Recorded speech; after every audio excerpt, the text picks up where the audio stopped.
नमस्कार, मैं रजत मिश्रा आज की कक्षा में आप सभी का स्वागत करती हूँ।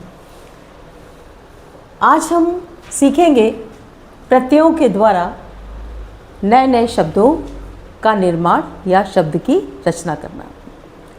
3 प्रकार से हमने देखा था कि हम शब्द बना सकते हैं। पहले उपसर्गों के द्वारा, प्रत्ययों के द्वारा और समास के द्वारा, जिसमें से उपसर्गों के द्वारा शब्दों का निर्माण हमने पिछले वीडियो में सीखा।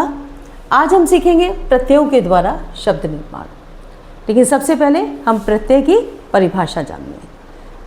प्रत्यय शब्द 2 शब्दों का योग है, प्रति और अय का, जिसका अर्थ है, जिसमें से प्रति जो है वो किसका बोध कराता है, साथ में लेकिन बाद में, और अय क्या है, चलने वाला, यानी साथ में रहते हुए लेकिन बाद में चलने वाला जो है वो क्या है, प्रत्यय। तो प्रत्यय की परिभाषा भी ऐसे ही बनती है कि वो सार्थक शब्दों के खंड या वो शब्दांश जो कि किसी शब्द के बाद में जुड़ते हैं, यानी या तो वो क्रियाओं के बाद जुड़ते हैं या संज्ञा और विशेषण शब्दों के बाद जुड़ते हैं, और क्या करते हैं, नए नए शब्दों का निर्माण करते हैं या नए शब्दों की रचना करते हैं। तो वो शब्दांश जो कि किसी भी शब्द के बाद में लगाए जाते हैं उनको हम क्या कहते हैं, प्रत्यय कहते हैं। संस्कृत भाषा के जो प्रत्यय हैं वही हमको हिंदी में भी उसी रूप में दिखाई देते हैं। जो यहाँ के तत्सम प्रत्यय होते हैं वो क्या है, हिंदी में हमको हिंदी प्रत्यय या तद्भव प्रत्यय के रूप में दिखाई देते हैं। 2 प्रत्यय के रूप हैं, पढ़ेंगे हम, कृत प्रत्यय और तद्धित प्रत्यय।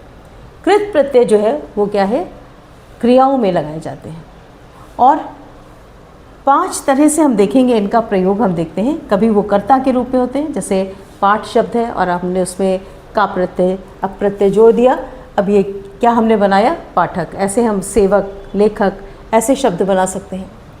कर्म के रूप में, जैसे हमने लिख शब्द में ना प्रत्यय लगाया और नया शब्द बनाया लिखना। भाव के रूप में जो कृत प्रत्यय हैं उनका रूप, जैसे थक में हमने आन प्रत्यय लगाया और शब्द बना थकान। करणवाचक कृत प्रत्यय हैं, यानी क्रिया के साधन के रूप में, जैसे झूल है, इसमें हमने आ प्रत्यय लगाया और नया शब्द बनाया झूला। क्रियार्थक रूप में कृत प्रत्यय हैं, जैसे खा में हमने या प्रत्यय लगाया और बनाया खाया पिया। ऐसे बहुत से शब्द आप बना सकते हैं। तो इन प्रत्ययों को के कुछ रूप हम देखेंगे, जैसे हार प्रत्यय है। अब देखिए हम इसमें होनहार, ठीक है, ऐसे ही हम बना सकते हैं खेवनहार,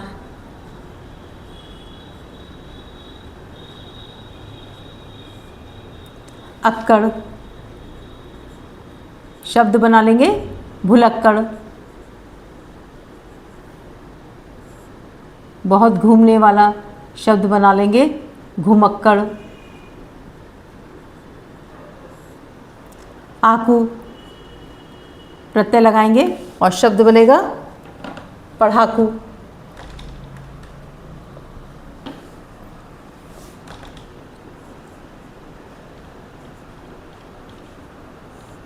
लड़ाकू, ठीक है। देख रहे हैं आप कैसे हम प्रत्ययों को जोड़ते हैं और हमारे लिए एक नया शब्द बन जाता है। पढ़, वैसे तो धातु रूप केवल पढ़ ही है, लेकिन हमने इसमें आकू प्रत्यय जोड़ दिया तो क्या हमने बना लिया, पढ़ाकू। तो नए नए शब्द हमको मिल जाते हैं भाषा में प्रयोग के लिए। अब ना शब्द है, ना शब्दांश है। अब देखिए हम इसमें पढ़ना, बोलना, लिखना, चलना, बहुत सारे शब्द बना लेते हैं जो कि हम आवश्यकता के हिसाब से भाषा में प्रयोग करते हैं। आन है।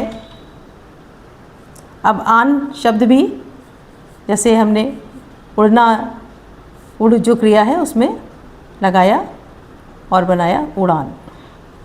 चढ़ान, उठान, बहुत सारे शब्द बन सकते हैं। ऐसे ही ये जो शब्द हैं, इन शब्दांशों को भी हम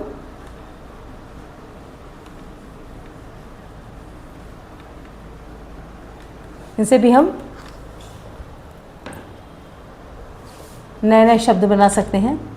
पढ़ाई, लिखाई, जुताई, बहुत सारे शब्दों की हम रचना कर सकते हैं। आवट, लिखावट, बसावट, बनावट,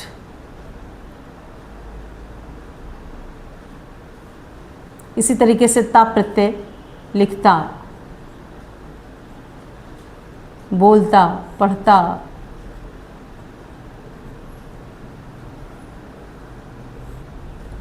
तो प्रत्यय किसमें सहायक है? नए नए शब्दों की रचना करने में सहायक है।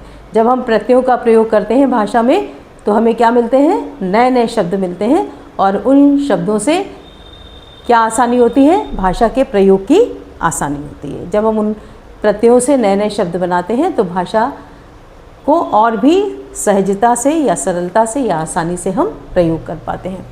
तो व्याकरण के अंतर्गत प्रत्ययों का भी बहुत महत्व है, क्योंकि प्रत्यय क्या करते हैं?